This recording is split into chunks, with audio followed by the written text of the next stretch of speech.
दुनिया की चौथी सबसे बड़ी अर्थव्यवस्था यानी जापान में इन दिनों नौकरी पेशा लोग काफी परेशान हैं। वो बीमार होने पर भी छुट्टी नहीं ले पाते क्योंकि छुट्टी लेना या 12 घंटे से कम काम करना जापान में अच्छा नहीं माना जाता। जापान का वर्क कल्चर ऐसा है कि बिना छुट्टी लिए ज्यादा काम करने वालों को ही बेहतर माना जाता है। काम के अधिक घंटे, वर्क प्रेशर और छुट्टी ना मिल पाने के कारण लोग बेहद तनाव में होते हैं और इससे उन्हें कई तरह की बीमारियों का भी सामना करना पड़ता है। लेकिन बावजूद इसके वो नौकरी नहीं छोड़ सकते। इसकी सबसे बड़ी वजह है उनके बॉस का सख्त रवैया, क्योंकि कंपनियां आसानी से इस्तीफा स्वीकार नहीं करती हैं। रिपोर्ट्स के मुताबिक जापानी कंपनियों में बॉस इस्तीफा फाड़ देते हैं और जबरन कर्मचारियों को उसी कंपनी में काम करने के लिए मजबूर किया जाता है। यही वजह है कि जापान में लोग कई दशक तक एक ही कंपनी में काम करते हैं। कई बार लोग एक ही कंपनी में अपनी पूरी उम्र काम करते गुजार देते हैं, क्योंकि यहाँ इस्तीफा देना आसान नहीं है। बीते कुछ सालों में लोगों को इस्तीफे के लिए एजेंसियों का सहारा लेना पड़ रहा था। ये एजेंसियां कर्मचारियों के मन से डर दूर करने के लिए इस्तीफा देने के लिए प्रेरित करती थी, कंपनी के साथ बातचीत और कानूनी विवाद होने में मदद करने का काम करती हैं। जापान की एक ऐसी ही एजेंसी है मोमोरी। मोमोरी का अर्थ होता है मैं अब ये नहीं कर सकता।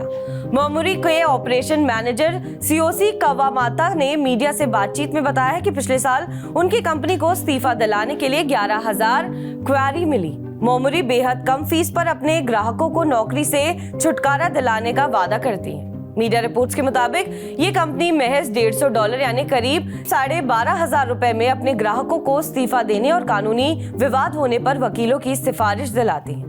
एक रिपोर्ट के मुताबिक कोरोना काल से पहले भी जापान में इस तरह की एजेंसियां अस्तित्व में थी, लेकिन कोरोना काल के बाद से इस्तीफा दिलाने वाली इंडस्ट्री में काफी उछाल देखा गया। हालांकि इनकी आधिकारिक संख्या फिलहाल नामालूम है। जापान के स्वास्थ्य, श्रम और कल्याण मंत्रालय के अनुसार 2022 में काम के कारण होने वाली दिमागी और हार्ट संबंधी बीमारियों से 54 लोगों की मौत हो चुकी है, जो वास्तव में 2 दशक पहले दर्ज किए गए 160 मौतों से एक बड़ी गिरावट है। हालांकि काम पर मानसिक तनाव के कारण होने वाली परेशानी की शिकायत करने वाले लोगों की संख्या बढ़ रही है। जापान के स्ट्रिक्ट वर्क कल्चर की हकीकत को उजागर करती है। CNN की रिपोर्ट के मुताबिक साल 2017 में जापान की एक मीडिया ब्रॉडकास्ट NHK की 31 वर्षीय पॉलिटिकल रिपोर्टर की काम पर लंबे समय तक रहने के कारण हार्ट अटैक से मौत हो गई थी। बताया जाता है कि उस रिपोर्टर ने अपनी मौत से पहले एक महीने में 159 घंटे ओवरटाइम किया था। इसी तरह साल 2022 में कोबे के एक अस्पताल के